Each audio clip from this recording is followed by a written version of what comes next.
Olá, meus amigos e amigas, estamos de volta. Meu nome é Rogério Rocha e hoje nós vamos ter mais um bate-papo, mais uma entrevista especial, uma conversa com o autor aqui no nosso canal.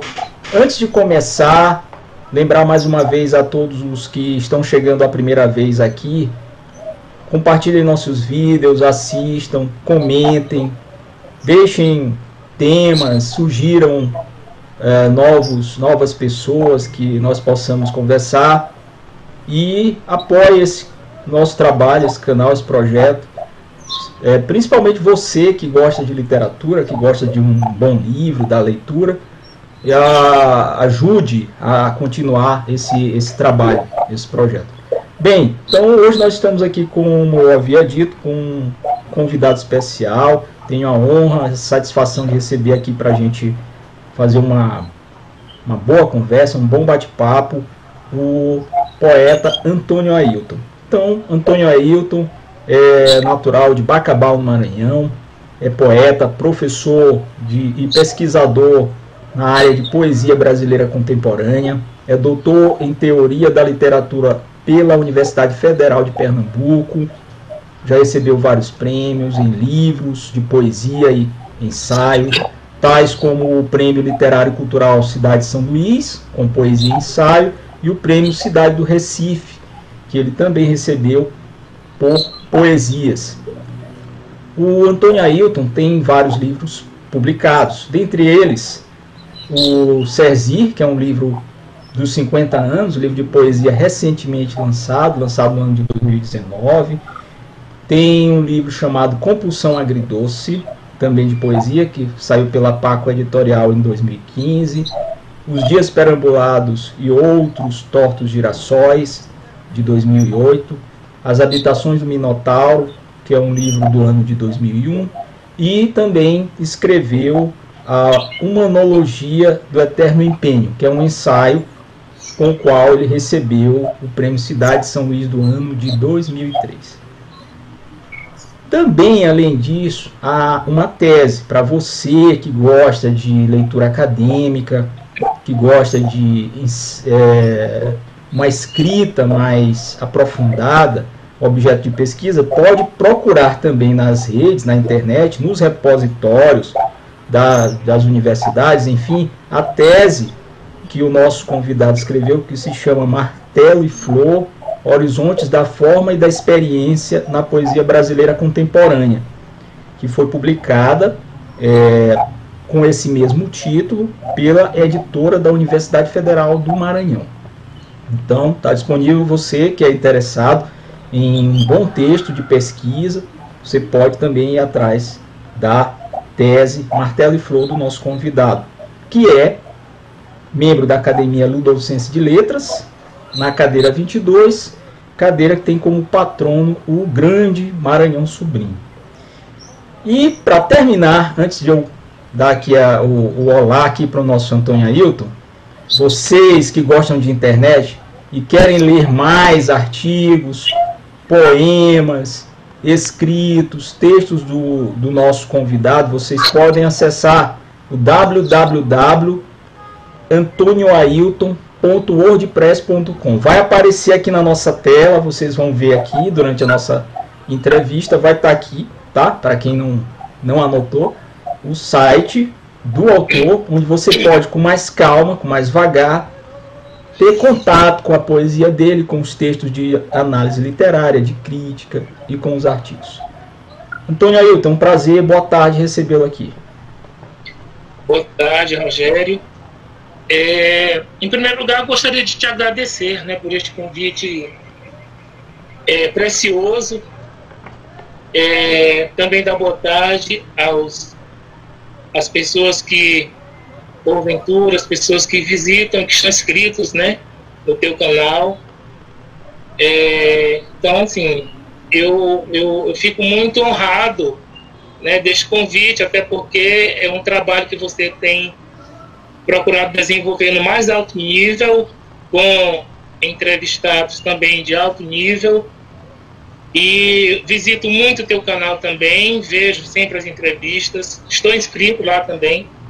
Então, é um canal que realmente precisaria ser ainda muito mais divulgado, né? É um trabalho a ser muito mais divulgado, porque tanto a questão das entrevistas, né, que você faz, quanto os teus próprios palestras, né, individuais também que tem lá, que tem no canal, né, e que enriquecem muito esse nosso trabalho, o trabalho literário, o trabalho da divulgação literária, o trabalho da escrita, né, que é isso realmente que nós fazemos e precisamos enriquecer cada vez mais. Então, boa tarde. É um prazer enorme também, uma alegria, né, estar aqui conversando com você sobre literatura, sobre poesia, porque essa é a nossa vida, essa é a nossa existência, essa é a razão daquilo que a gente constrói, daquilo que nós fazemos no nosso dia a dia, tanto em relação à própria manifestação poética, à própria expressão poética, quanto à pesquisa daqueles que também se empenham em fazer esse trabalho. Então, por isso, é tanto uma honra estar aqui, quanto também um enorme prazer, uma enorme satisfação de participar dessa conversa. Muito obrigado. Com certeza é nosso também. Então, tanto quanto o seu. E vai ser muito bom esse papo.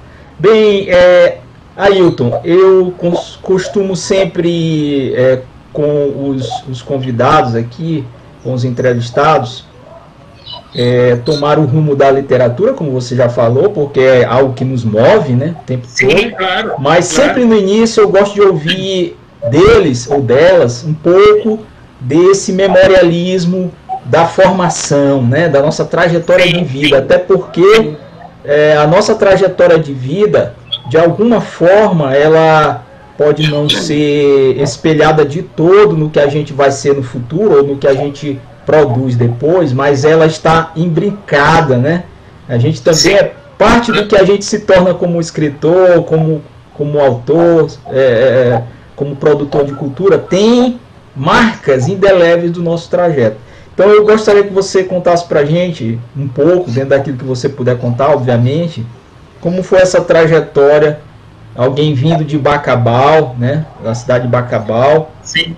para São Luís, esse período de formação, né, desde a fase ainda mais de juventude, passando por universidade, e depois o ingresso em definitivo nesse campo cultural da escrita, da pesquisa, do interesse pela estética, pela crítica. Dá para a gente entender um pouquinho como foi esse Ailton bacabalense e depois o Ailton que chega em São Luís e se torna também um cidadão de São Luís? Claro, embora seja realmente uma história bem grande. Pensa, vamos, né, sintetizando, né?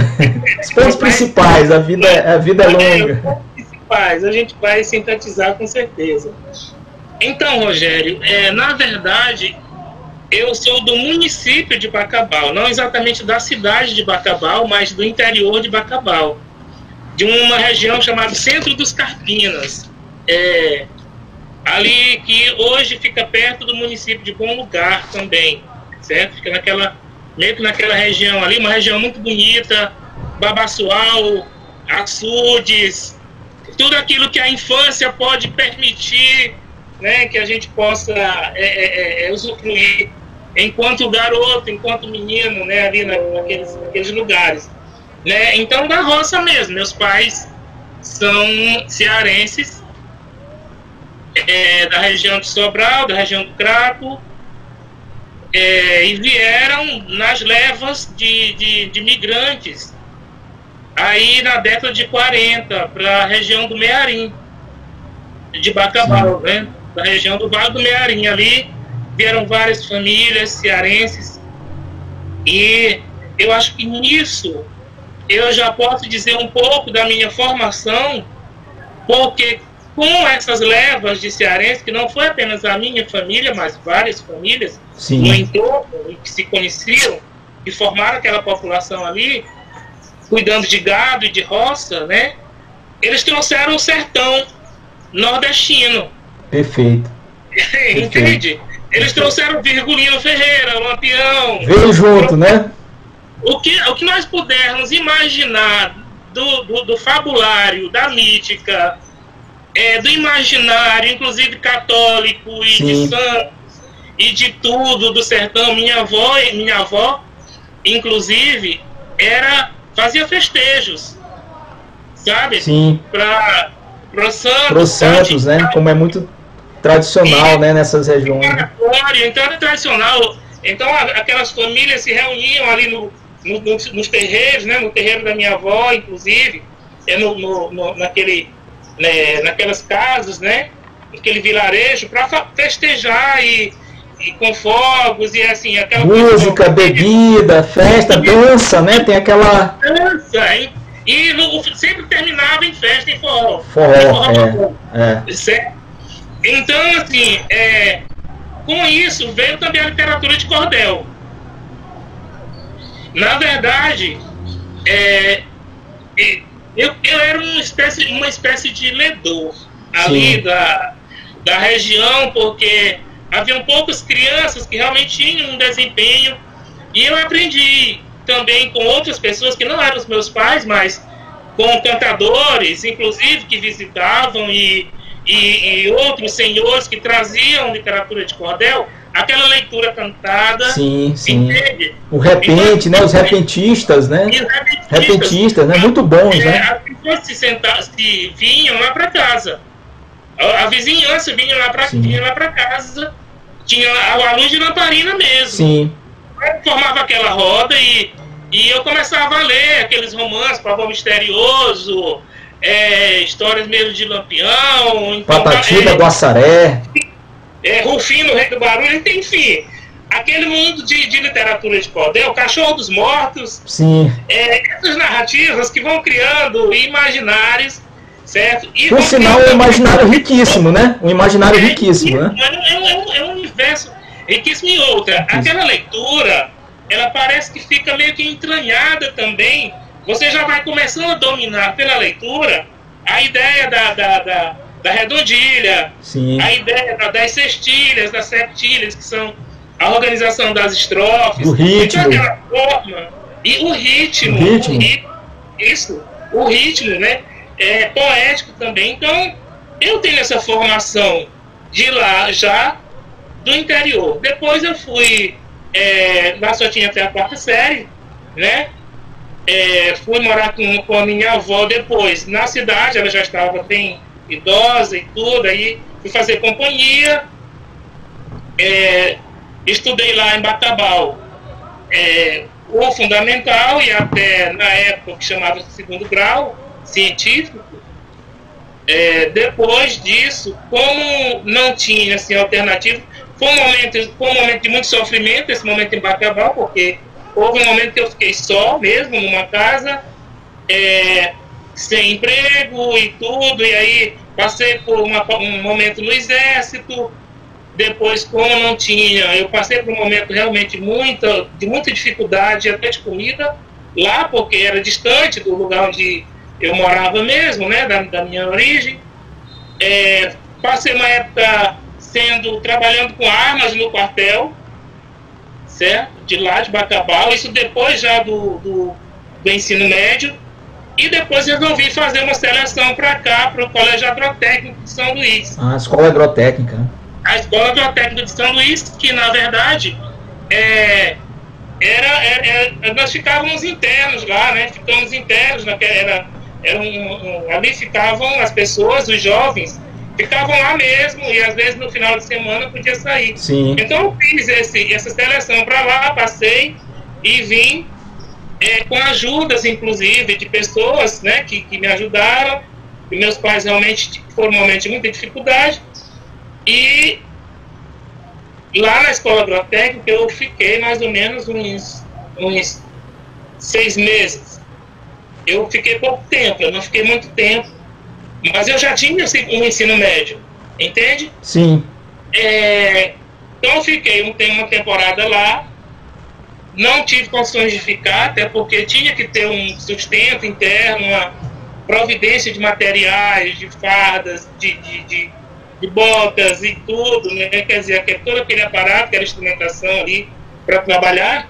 e eu não tive realmente como ficar, então eu tive que sair para trabalhar na transportadora de Itapemirim. Trabalhei lá 3 anos, certo?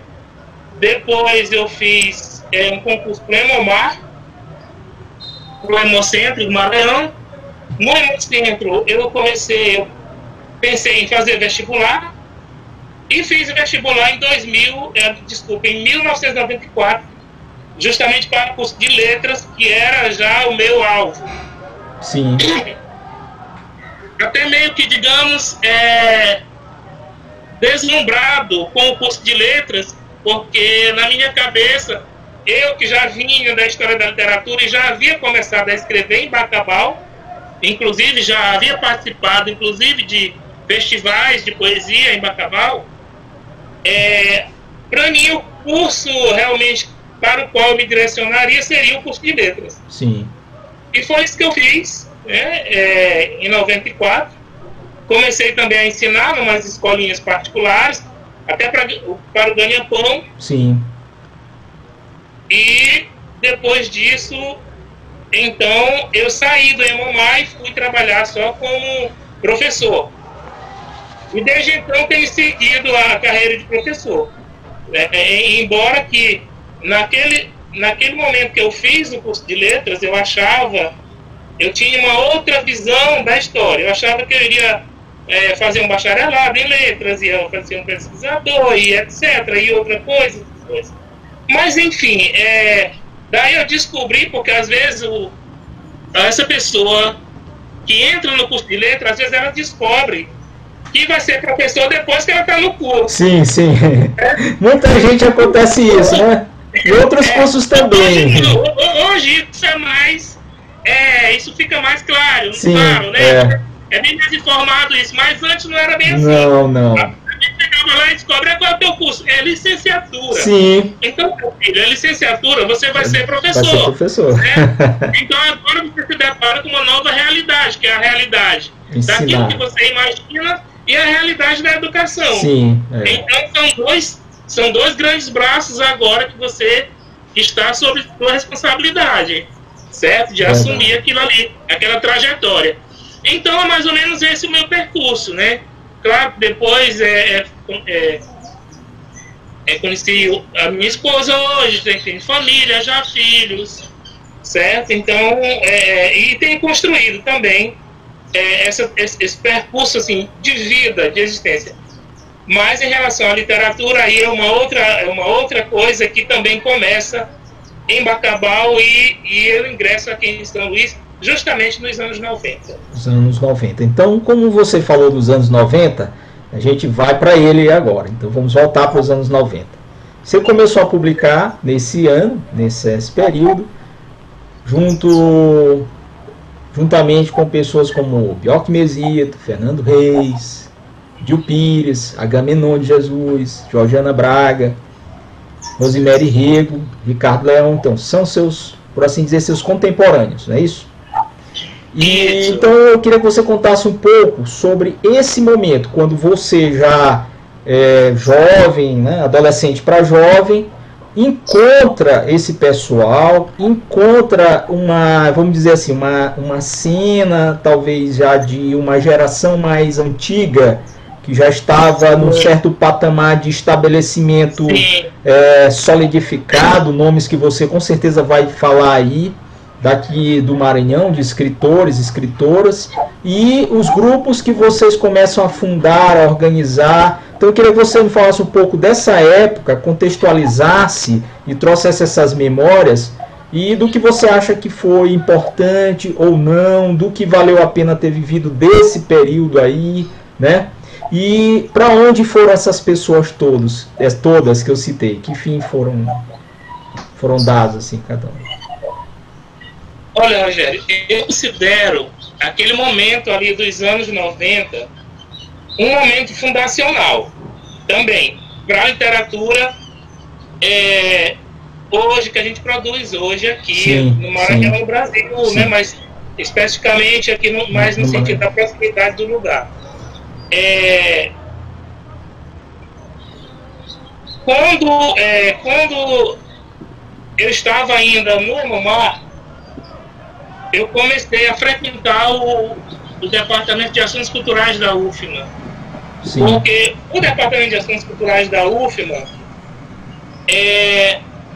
houve um momento ali que ele aglutinava, através dos festivais de poesia falada da UFMA, os grandes festivais de poesia falada da UFMA, e que eram promovidos pelo DAC ainda no início dos anos 90 mesmo, certo?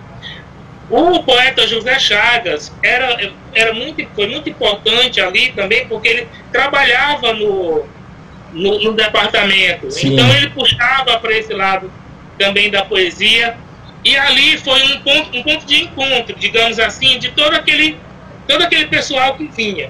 Mas por que eu digo que é um momento fundacional? Porque nós temos, por exemplo, lá nos anos 70, os antroponautas, né? Ali 72, 76, certo? 75, a publicação da antologia. Então nós vamos ter ali o Cassas, o Rossini Correia, né? O Raimundo Fontinelli.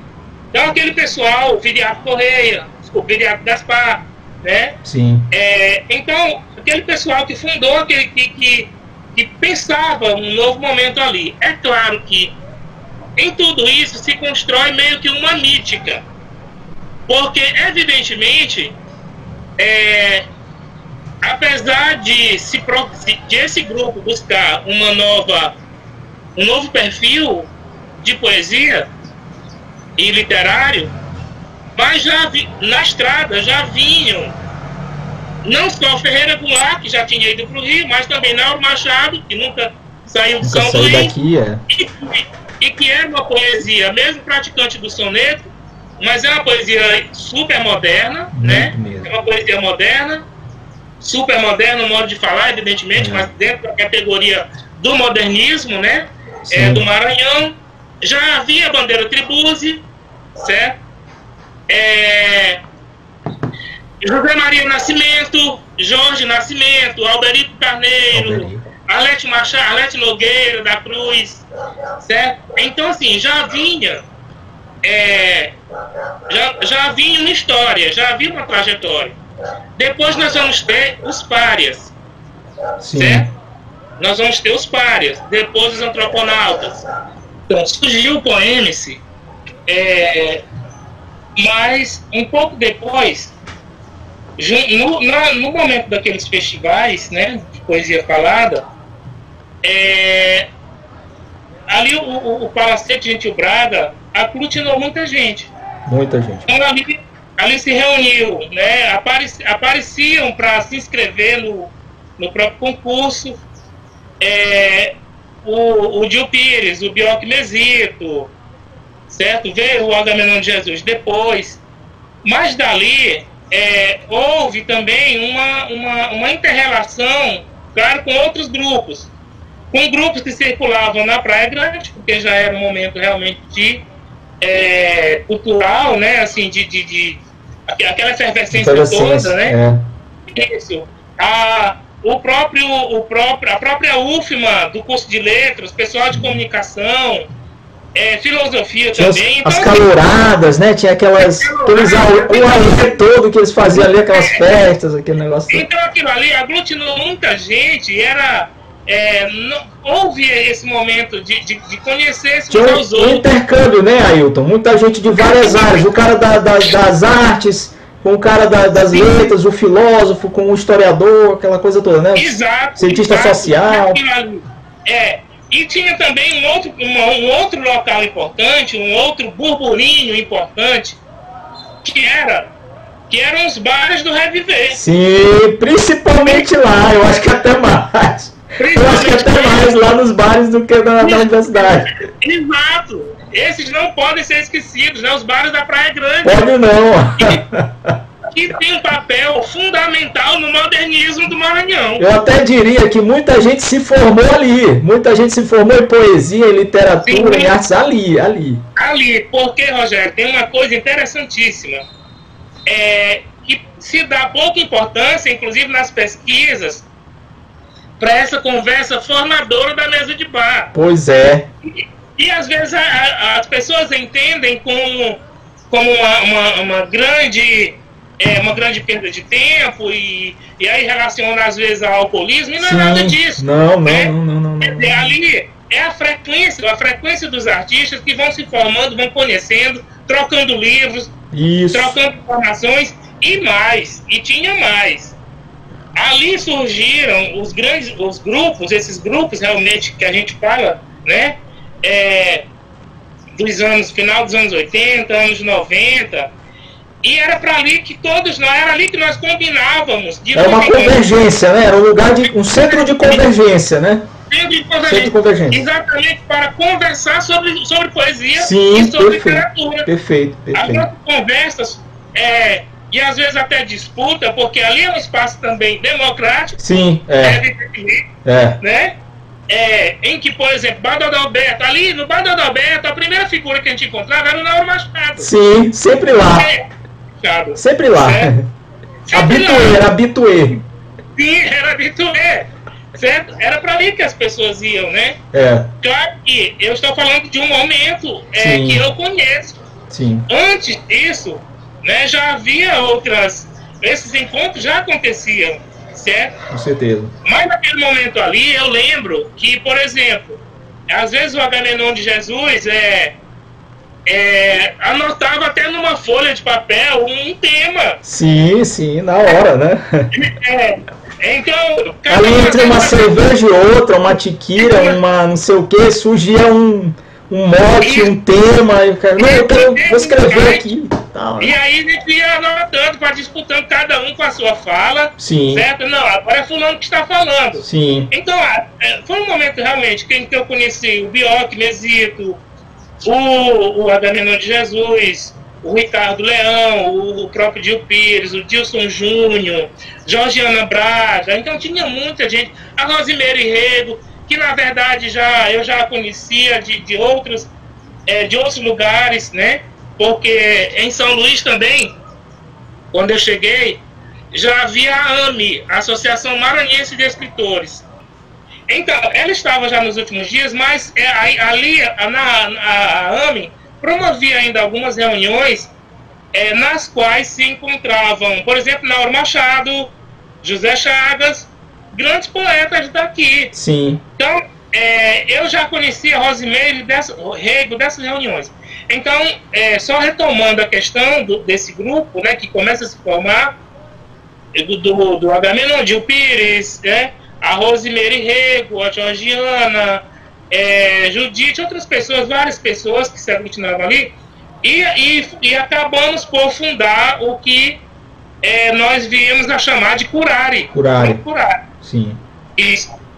Que para mim é um dos grandes marcos da literatura maranhense e que não se fala em geral, mas até por desconhecimento mesmo. Sim. Sabe? Porque é algo também ainda em formação. Sim. Porque é dali do Curare que vão, digamos assim, que vão surgir, ou que vão se vão acrescer-se e ampliar a literatura nossa. Sim. Hoje. Perfeito. E era a partir dali também que nós discutimos outras coisas, né? Nós discutimos, por exemplo, a questão de uma linguagem para o momento, para aquele momento dos anos 90. Sim. Certo? Quer dizer, que tipo de linguagem, essa era uma das grandes interrogações nossa, que tipo de linguagem nós vamos adotar para não ficarmos ainda parecendo... Né? Exatamente. Repetidores dessa outra geração que já está aí. Tá. Exatamente, porque os pares eles tinham certas afinidades já de linguagem, que era aquela poesia mais, digamos assim, contracultural, marginalista. Sim. A gente não cabia mais isso, nós não estávamos mais nesse contexto, já era um contexto de pensar novas questões estéticas da linguagem, né, de como expressar esse mundo sem recorrer exatamente à natureza e sem recorrer à questão da contracultura, porque nós realmente não participávamos mais desse momento, embora que ninguém seja alienado. Sim, certo? Perfeito, claro. Vocês tinham plena consciência do que isso representava para aquele pessoal que fez aquele tipo de poesia lá. Mas não era o que ditava o movimento de vocês. Vocês estavam conectados e buscando outras coisas que não era mais aquilo ali, né? Exatamente. O que poderia ser para esse novo momento, inclusive o momento em que nós estávamos lidando com as transformações tecnológicas de uma forma muito mais patente Sim. do que a anterior. Claro, claro. Porque o tijolão, celular, o celular tijolão começa a aparecer. Ali. Os computadores, a internet no início dos anos 90. A internet, ou seja, nós somos de uma geração, Rogério, que a nossa poesia, inclusive, retrata essa passagem do final do século XX para o século XXI. Isso. Entende hoje? E que muita gente não se apercebe disso, inclusive pesquisadores. Sim. Existem poemas nossos que tratam, que têm uma linguagem e que se preocuparam também com isso. Não é algo aleatório, que se preocuparam Sim. também em registrar poeticamente, não que essa seja a intenção da poesia, mas que, Sim. evidentemente, o próprio contexto, a realidade prosaica, ela vai se manifestar, certo? Dentro do texto poético.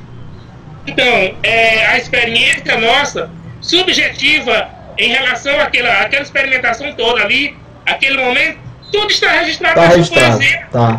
Inclusive, eu diria, está na poesia de todos vocês, né? De alguma forma. Se a gente fosse pegar aqui um instantâneo, se a gente fosse pegar aqui um mosaico desse momento que você está falando aí, que é uma era pré-internet, ou seja, vocês eram poetas pré-internet e tornaram-se poetas da internet quando ela nasce. Então, Sim. eu quero crer até que para vocês que participaram de toda essa transição, vocês escreveram em fanzines, aquele de papel, aquele impresso, e depois vocês começaram a digitar e a fazer coisas no computador. Então vocês pegaram mesmo a transição, né? Fizeram a leitura da transição na poesia, né? E essa transição, inclusive, da máquina de datilografia para o computador. Para o computador, perfeito. Da máquina para o computador. Da máquina para o computador, né? Essa transição também nós fizemos. Claro que a gente já adiantou mais isso, né? Mas como inclusive, o Bioc hoje estou falando com o Bioc hoje, e a gente, inclusive, conversando sobre uma questão muito interessante, é que hoje os poetas, muitos poetas, eles para escrever, eles têm ali à mão, eles têm todo o universo, todo mundo ali à mão. Sim, sim. Ele tem a Copa que à mão, se ele quiser tudo, a vida, tudo. Como foi que ele morreu, de quê, como era a era toda. Tudo. A poesia internacional, nós tínhamos que nos deslocar para a biblioteca, certo? Perfeitamente. Um livro emprestado. Tinha que peregrinar, tinha que ir atrás da obra. Se ela existisse aqui, tinha que ir atrás dela, né? Pedir licença, por favor, dê licença que eu vou ao centro. Sim. Então, era uma outra realidade. E tudo isso faz com que eu vejo que conflui para que essa poesia ela seja um marco também do que se escreve hoje, entende? Porque ela foi justamente essa transformação e esse momento fundacional de mudança. E o marco que nós vamos ter aí é a antologia Safra 90, chamada Safra 90, que foi publicada pela Secretaria de Cultura do Estado do Maranhão. Inclusive, o Paulo Melo Souza foi um dos organizadores ali, né, de seleção de poemas, e vários dos poetas que estão hoje na estrada estavam na antologia. Eles foram congregados ali na antologia. Sim. Inclusive, Paulo Rodrigues, de Santa Inês, o Bioc Mesito, né, eu, Agamenon, o Dio, o Ricardo, sabe? Tem uma infinidade de gente ali. A Georgiana, né? Sim, Georgiana. Sim. Então esse é os anos. Esse foi o momento que nós começamos a escrever. E depois, então cada um, né? Houve um momento também muito profícuo, proveitoso, do encontro com o pessoal do Carranca, Sim. do Grupo Carranca, do qual fazia parte o Samarone Marinho, né, que hoje é um poeta que publica pela Sete Letras. Muito bom, por sinal, hein? Muito bom, excelente. Muito bom. Excelente. O irmão dele também, certo? O Samuel. Samuel também. Samuel Marinho, Samarone Marinho, o Mauro Ciro. Então, houve uma época de confluência ali na casa do Mauro Ciro, que era a casa do seu Gojoba com a Dona Graça, que íamos para lá também, aos domingos, não apenas para almoçar e fazer aquela festa, mas um encontro de discussão. Ali surgiu o meu primeiro livro também. O Mauro Ciro organizou, Binho do Chinca fez a capa, né, o Habitações do Minotauro. Sim. Então foi um momento realmente muito profícuo, aquele livro muito produtivo. Certo? E a partir dali, então, cada um depois foi ganhando, foi rumando para a sua estrada. Sim. Tá? Perfeito. Então, por aí, só que você falou, dava para a gente ficar aqui 3 horas falando sobre todos esses contextos aí, porque tem muita coisa e você... E, na verdade, coloquei um ponto aqui, mas você diz, se quiséssemos conversar sobre isso... E mais nada, já daria cada história aí. Muitos não. Sim. Vamos pensar num futuro reencontro para a gente falar sobre algo específico. Quem sabe só nessa parte aí e a gente pegar assim um pouquinho de um recorte de cada um, leituras que tem desse pessoal aí, porque tem muita coisa boa. E de fato, você me traz uma coisa que eu quero colocar aqui para quem está nos assistindo, e principalmente quem é daqui do Maranhão ou de São Luís, que foi o que o Ailton acabou de dizer. Que essa geração aí, lógico que num entrelaçamento histórico, todas as anteriores, até do século XIX, de alguma forma prepara o terreno para a gente que está hoje aqui. Mas eu quero dizer mais especificamente que essa geração aí dos anos 90, com todos esses grupos e movimentos, como o Ailton também lembrou, eles foram o embrião, a gênese, a condição de possibilidade para o que as gerações que estão surgindo agora, e os escritores, não só eles que ainda estão aqui em produção, mas os que estão pipocando agora, os que estão surgindo agora, eu vou até me colocar nesse meio, nós somos condição de possibilidade por causa da formação desse movimento aí dos 90. Então, é o que possibilita o surgimento dessa, não só, vamos dizer, de uma pós-modernidade, vou colocar aqui entre aspas, né? Na modernidade literária do Maranhão. Então é muito importante isso, né? Se a gente for tomar por esse ponto aí. Só para lembrar e destacar aqui, para a gente não deixar passar isso, que é importante. Retomando nossa conversa aqui, a poesia para você então traz mais prazer ou é mais angústia? Escrever poesia, fazer poesia? É uma pergunta difícil, mas eu não concebo o ou, né? Eu acho que as duas coisas. Seria I é prazer e angústia. Prazer e angústia. Justamente, Rogério, porque nós poderíamos entrar aí em várias questões, né, o prazer da escrita, essa satisfação existencial, que é a necessidade, que é uma necessidade nossa, não só de dizer e de expressar, mas de quem, todos nós que escrevemos, e eu acredito que o poeta tem muito, traz essa carga representativa com muita força, foi mordido pelo bichinho, foi mordido pelo bicho da escrita, pelo bicho da poesia. Quer dizer, você tem esse prazer mental, psíquico e espiritual, inclusive espiritual, de escrever, porque eu não concebo a poesia apenas como mental. Sim. Porque aquele que realmente mergulha no universo da poesia, ele precisa estar disposto também a essa comunicação, a pensar numa comunicação universal. Né? Uma comunicação universal no sentido até espiritual, de vislumbre, de ser visionário, certo? De vislumbrar esse para além do instante, né? Por exemplo, para além do corpo, para além do espaço e do instante. Então, isso tudo traz um prazer enorme, certo? E é claro que a satisfação da realização, que é um trabalho também, certo? A poesia também é um trabalho. É um labor, né? É um labor. É um labor, obrigado, essa é a palavra. A poesia também é um labor. E como labor, ela tem a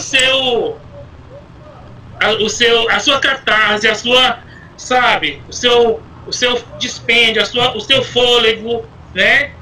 Então, tem um empreendimento ali, né, Ailton? Você está empreendendo algo que é intenso, é você, é o mundo, né? Tudo, né? E que aquilo surge como gozo, né? Como psíquico. Tem um êxtase, né? No final tem um êxtase, né? Da escrita, da poesia, certo? Existe também, claro, não querendo teorizar sobre isso, mas evidentemente a gente tem que pensar no lado lúdico. Sim, certo? óbvio. Porque em ludos, esse lidar com a palavra também é um ludos. E muito, né? Também é um jogo. E com o jogo, você ganha o jogo ou perde.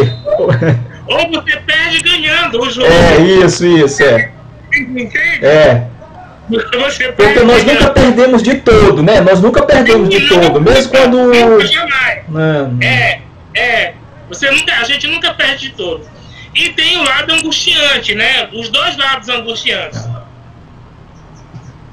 A primeira angústia, se a gente for pensar, por exemplo, no ato da escrita, porque no momento que você se debruça para escrever, ali você tem que sofrer. É um sofrimento, porque você tem que dar o melhor de si, certo? Então a poesia também, para o poeta, tem que ser o melhor dele, naquele momento que ele conseguiu, e que todas as forças confluíram para que aquilo pudesse ser considerado o melhor de si. E que ele possa dar por encerrado o poema, certo? Porque senão ele vai querer continuar aquele poema eternamente e nunca vai terminar. O poema em si, ele nunca acaba, né? Parece que ele nunca acaba, né? Sempre cabe mais alguma coisa. Aquele ato não é só um ato inspirativo dos céus, né? Claro que tem a experiência que você traz, tem a própria linguagem que vai direcionando os acasos, como o Ferreira diria, né? Perfeita essa definição, direcionar acasos. A gente faz muito isso, né? Direciona muitos acasos. Isso. Então, aqui você vai, a poesia, o poema vai direcionando esses acasos ali, você vai direcionando esses acasos para que conflua também naquela obra, certo? Naquela ópera,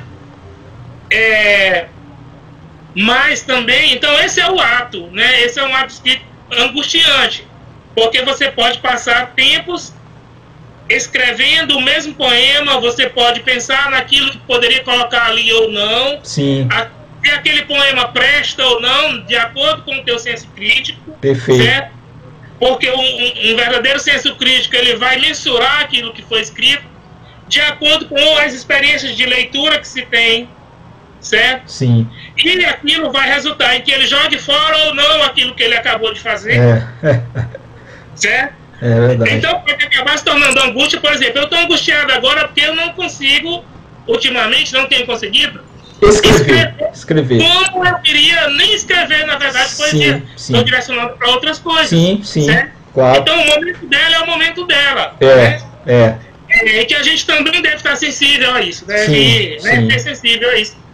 Sim. Mas a outra angústia, Rogério, é o lado capitalista, digamos assim, e mercadológico. Sim. Eu acho que escrever poesia, nós temos um exemplo aqui muito grande, muito bom nisso, que é o próprio Nauro Machado, que sempre falava disso, né?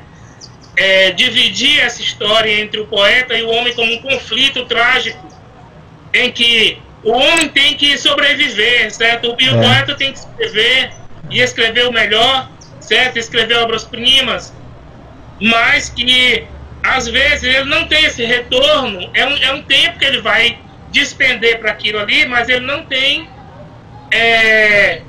ele não tem um retorno financeiro. Então, quem escreve sabe que quem escreve poesia, especificamente, mais ainda do que outras coisas. Mais ainda. Ele está no último lado, na última gaveta da estante. Certo? Nesse sentido da compra do livro e do mercado. De mercado, até porque poesia, realmente, o estatuto dela é outro. Não pode ser um estatuto mercadológico. Certo? Nós pensamos no estatuto mercadológico no livro, no objeto livro. Sim. Porque o escritor, o poeta, ele gasta para publicar o seu livro. Isso. Certo? Todos nós gastamos. Pode ser que alguém não gaste, mas esse que não gasta é porque já teve um suporte externo para que aquilo acontecesse. Perfeito. Por exemplo, a questão dos concursos, certo? Se não, é do nosso próprio bolso que nós vamos aí tirar, certo? Um valor que não é baixo para um trabalhador comum, não é baixo, né? Então, isso também é angustiante, Rogério. Demais. De que não, você vai escrever, mas quem vai... Como que você vai ter o retorno? Pelo menos daquilo ali. Quem vai ler? Tem a questão do leitor. Leitor também, né? Leitura. Que você tem que correr atrás dos seus leitores, tem que conquistar leitores. Como? Né? Então, tudo isso é angustiante para o poeta. Perfeito. E a gente ainda continua a falar aqui com Antônio Ailton. Espero que vocês curtam bastante, porque a gente ainda tem muita coisa interessante para tratar. E deixem seu like aí, comentem. E a gente vai continuar aqui falando de poesia, já que ele já falou da angústia e falou do prazer, angústia e prazer que nos proporciona ao mesmo tempo o ato de escrever poesia, que é esse desafio. E aí, para você, a poesia é essa forma de experienciar o mundo que a realidade cotidiana não consegue apresentar ou representar, não consegue nos apresentar. A poesia vem para esse experienciar um mundo de outra forma, outra realidade. Sim, eu acho que eu já falei um pouco sobre isso na questão anterior, né? Que essa possibilidade de uma vivência dessa porta que se abre no mundo, para que o mundo não seja tão fechado, né? Que você perceba o mundo e experiencie o mundo como não sendo tão fechado. Então, assim, a poesia, Rogério, claro que como toda a escrita literária, mas nós estamos falando especificamente de poesia, ela é esse fôlego, justamente, esse salto, né? Esse salto que a gente dá da realidade do cotidiano. Não significa que a gente vá sair da realidade nem do cotidiano. Não. Porque era uma outra coisa também que eu gostaria, uma coisa que eu gostaria de falar é que, para mim, a poesia está na realidade. Sim. Está nas coisas, nos objetos, Sim. nas pessoas, no mundo, na própria existência. Então ela não é extramundo. Ela está grudada, colada, né? Ela está grudada, colada, quer dizer, é aquilo que você vai passando e de repente você... É a iluminação, é a epifania. Sim, certo? sim. É esse epifânico que surge no momento e que a Clarice Lispector, né, trazia tanto isso pra gente através das suas narrativas, sim. Mas que na poesia, esse brilho instantâneo da luz, da fosforescência, que está, essa poeira que está nas coisas, né, e que o poeta consegue captar. E aí ele, em cima disso, ele constrói os castelos dele, né? Ele constrói os castelos, exatamente, exatamente. Quer dizer, seja de uma relação amorosa para aqueles que trabalham com esse tipo de temática, né? Sim. Seja para a questão de uma própria reflexão sobre a vida, criticidade da vida, seja para a percepção dos silêncios da vida e do silêncio, daquilo que o silêncio pode nos trazer, como você muito bem já explorou num texto seu, recente, certo? Então, explorar todas essas possibilidades vitais, essas portas que a vida vai abrindo, então, É nesse sentido que eu acho que ela amplia o mundo pouco que a pessoa pudesse ter, certo? Quer dizer, em vez de você olha apenas um lugar, você olha um prisma, você olha várias coisas ao mesmo tempo. Tem uma visão mais ampliada, né? Aberta. Exato. E essa possibilidade não é apenas ampliar, mas de modificar tudo. Modificar, perfeito. Inclusive, trabalhar com a ideia dessa linguagem simbólica e metafórica. Sim. Que traz realidade que a nossa mentalidade lógica não vai conseguir realmente captar. Não capta. Não vai captar. Não capta. E aí a gente está falando disso, de linguagem, me veio à mente uma frase, um dito de um filósofo alemão chamado Martin Heidegger, que falava o seguinte: a linguagem é a casa do ser. Ou seja, o ser que nós somos mora na linguagem, para ele.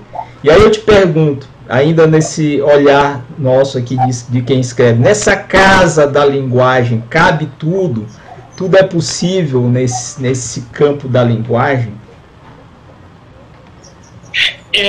Inclusive é a Caminho da Linguagem, né? A Caminho da Linguagem, Caminho da Linguagem.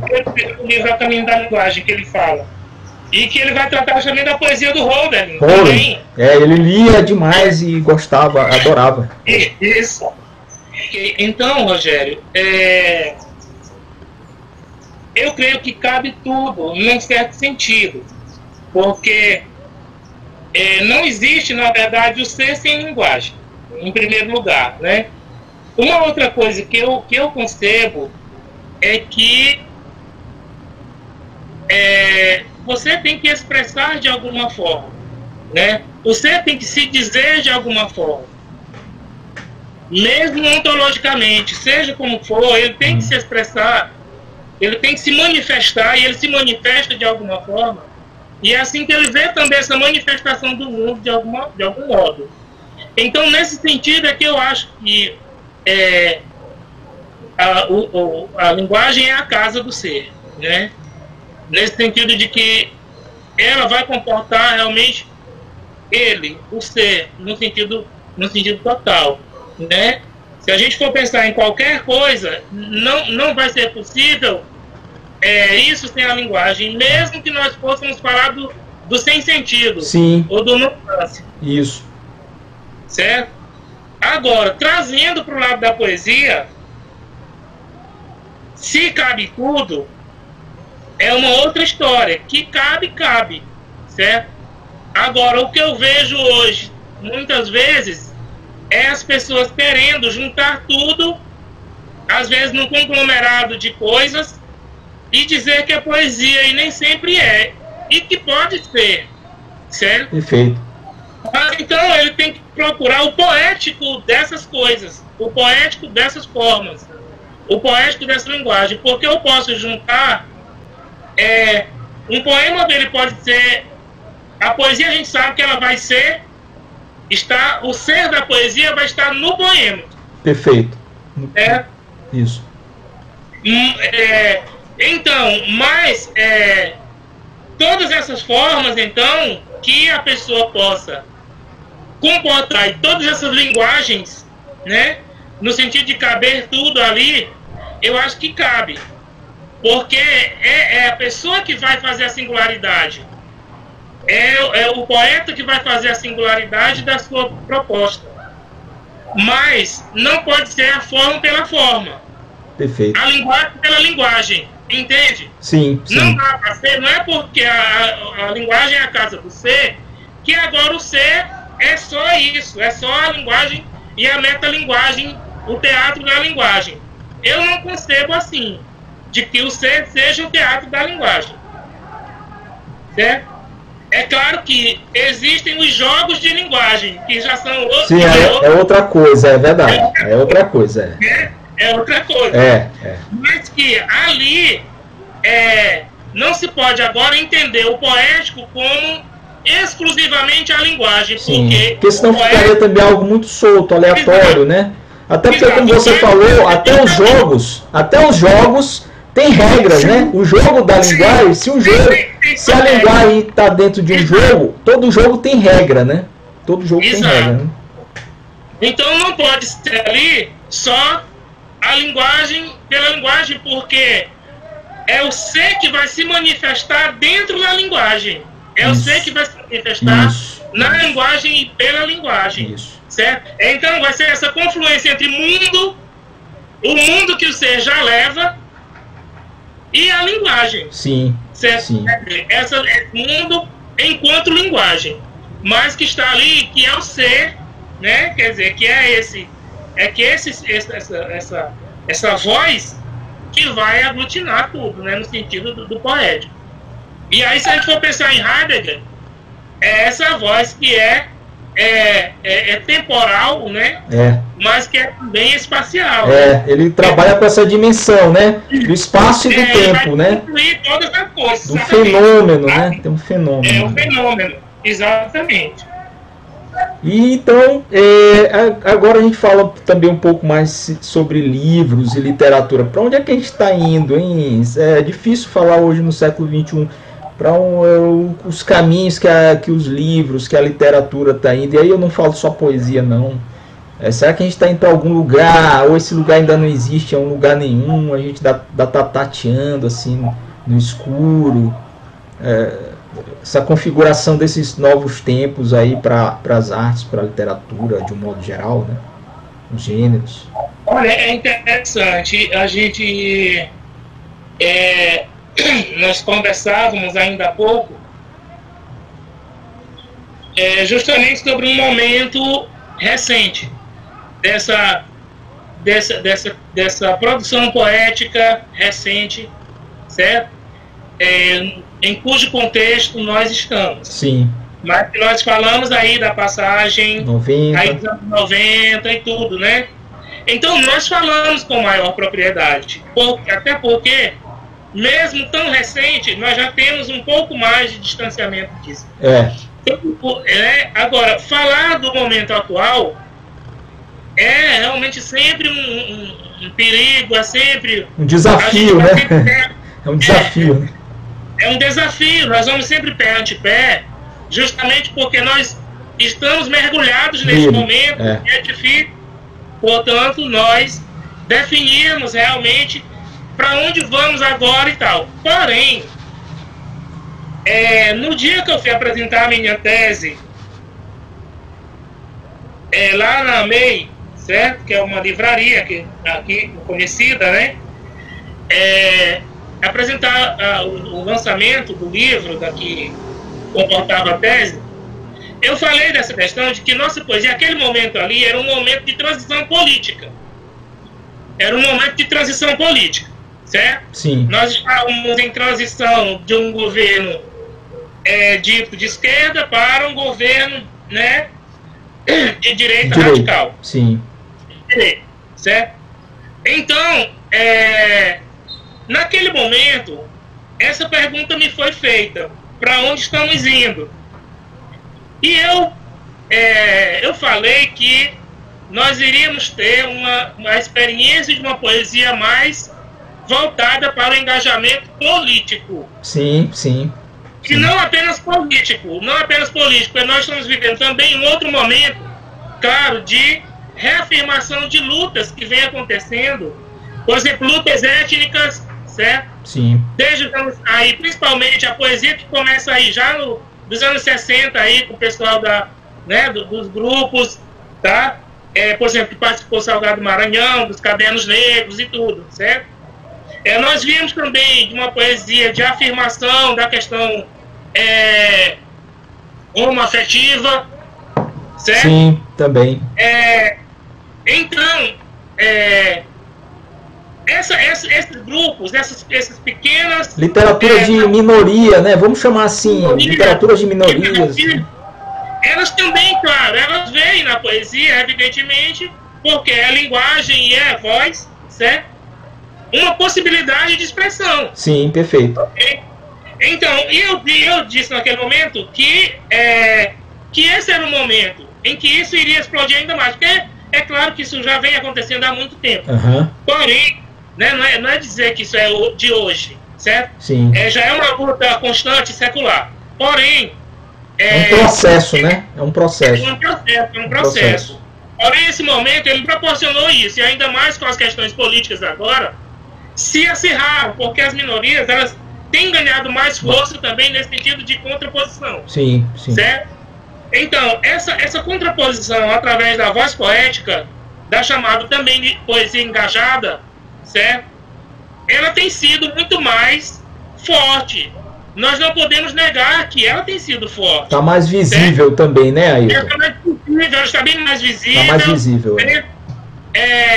Então, Rogério, eu creio que neste momento o caminho ele está se apresentando como esse. Não aquela busca estética que nós tínhamos nos anos 90. Sim. Certo?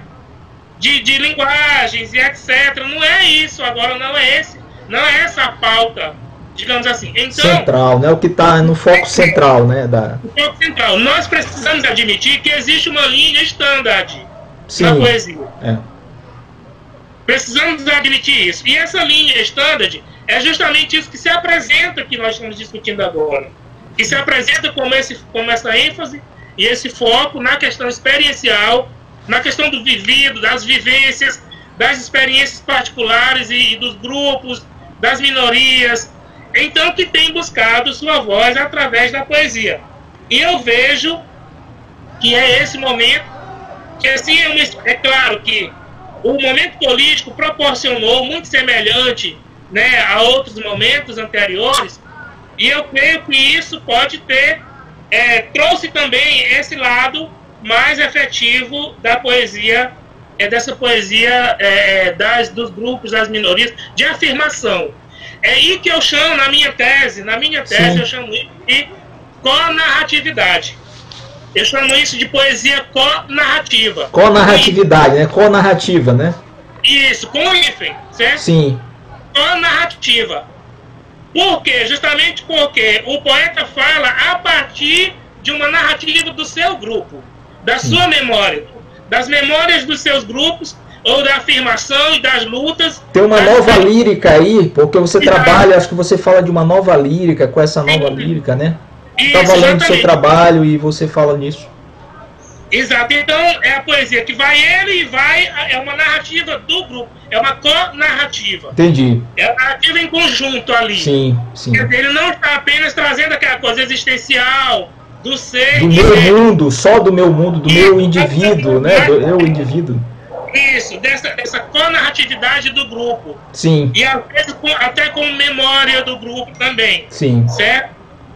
Então, que eu coloco lá, por exemplo, inclusive, eu coloco um pouco disso, por exemplo, que a gente pode perceber isso em muito da poesia do Salgado, né? E outros, né, claro.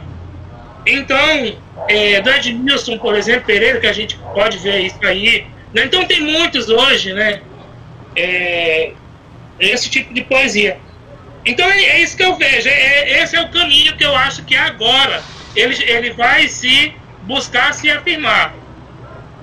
É claro que talvez no futuro essa questão da linguagem ela surja de novo como nova coisa, mais forte, mas não é agora. Eu acho que o agora, a afirmação é essa, certo? Perfeito. Se isso vai durar e para onde vamos, aí, já tem pouco tempo aí. Aí já é uma outra questão. É uma outra questão. Aí nós vamos aguardar as cenas dos próximos capítulos. Tá certo. Para ver onde é que vai dar isso daí. Com certeza. Mas é verdade, eu também concordo com esse olhar. Realmente, né, está se impondo uma circunstância e está facilitando que isso ocorra. No seu Incursão Fortuita de Ouroboros, há um verso que pergunta: o que mais cintila, a maçã, a soberba ou a sibila? É uma pergunta do verso. Por que tanta soberba, Ailton? Tanta pretensão, tanto narcisismo no mundo da poesia e das letras? Sei que isso não é uma questão atual, é antiquíssima, na verdade. Mas como é que a gente faz para conviver com isso sem ser tragado pela força desses movimentos egóicos, egocêntricos, que por vezes até nos visitam, né? A gente é tentado também, né? Todo mundo que escreve, eu quero crer, ninguém pode atirar a primeira pedra, né? Dizer, eu nunca, né? Mas a gente nota que é engraçado, né? Existem várias áreas de atuação no mundo. A gente poderia citar aqui a medicina, o direito, enfim, outras tantas. Cada uma a gente tem aquelas noções, né, de competitividade, de disputa, de pessoas que querem ter um status, ou aparecer, ou enfim, né? E aí a gente vem para o mundo da literatura, e é da literatura mesmo, né? Não, mas também muito na poesia que a gente vê. Como é que a gente faz, como é possível não ceder, né, à soberba, ao narcisismo, ao egoísmo? É uma questão muito complexa, e até por isso eu deixei lá como questão, né? A pergunta. Você foi filosófico, por isso que eu trouxe esse texto, né? O que mais sentia lá, a maçã, a soberba ou a sibila, né? Ou a sibila, exato, porque realmente nós vivemos, como um grande poeta costuma dizer, um amigo meu disse que a gente vive num certo ofidiário. Sim. Né? É num certo ofidiário. Então, Rogério, realmente em todas as artes, há essa questão da disputa, né? Porque a gente tem que ver a arte não só como essa ideia da expressão do sublime, etc., né? Às vezes com uma visão romântica da realidade, mas a arte inclui sobretudo duas coisas. E aí a gente pensa na questão da poesia em si, né? Mercado e permanência, certo? Mercado e ambos envolvem a questão do poder. Perfeito, do poder simbólico, né? Do poder simbólico. Daquele que quer construir o seu poder simbólico ali em cima daquilo ali. Como já diria o Bourdieu, né? O Bourdieu, campo simbólico, né?